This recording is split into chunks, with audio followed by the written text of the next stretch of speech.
Erev Tov, I'm Stephen Ben-DeNoon and you are watching Israeli News Live. The unrest continues in Israel as riots continue around the country, not just limited any longer to East Jerusalem, but the riots have spread throughout the country over the death that has been blamed on Jewish retaliation for the deaths of Gilad, Naphtali, and Yaral.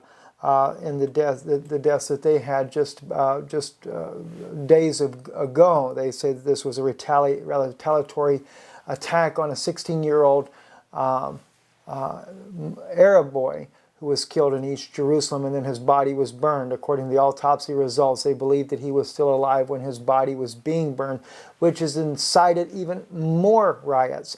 But ironically, though, in separate interviews, when the police had interviewed the father and the mother, and this is something that the media does not want to report to you, the father had said that it was Arabs that had kidnapped his son, which was kind of ironic in itself. Let's move on to other news.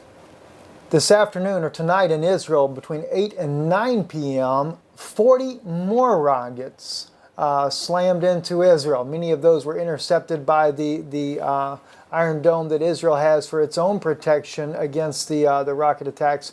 But of course, not all of those are intercepted. They also stated 30 rockets were fired from Gaza just minutes after the cabinet announcement. Palestinians and Israeli Arabs are rioting. Rumors and reports of more kidnappings are rampant. Over 100 rockets have exploded in southern Israel since the tragic kidnapping and brutal murder of our boys. And by the way, that's Naphtali, Gilad, and Yaral.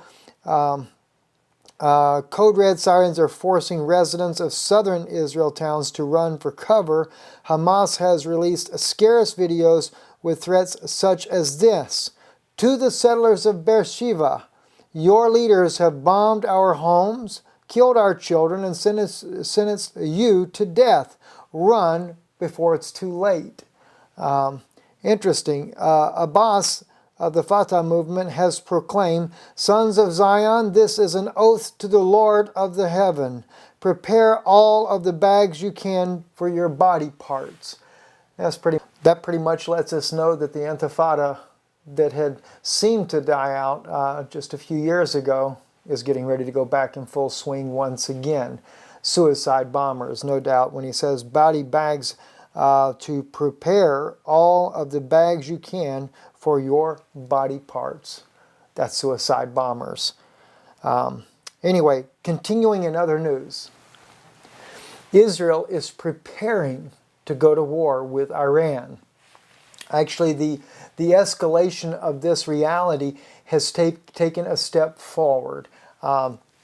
We've known for quite some time that Israel had been planning a possible attack on Iran for the nuclear capabilities that they are beginning to rapidly acquire.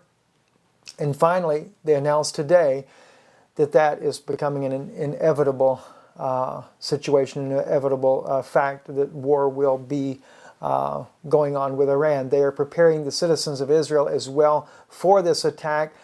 Israel is aware that not only are the riots that are going on in the streets of Israel over the death of the 3 Israeli teens and the 1 Palestinian teen, and how this is escalating pretty much out of control, but also that the war with Iran now is inevitable, as well as knowing that this will escalate tensions on a number of fronts. Israel is expecting at minimum 500 Israeli lives lost in such a campaign. I can only imagine what's going to be next. Anyway, I'm Stephen Ben-DeNoon with Israeli News Live.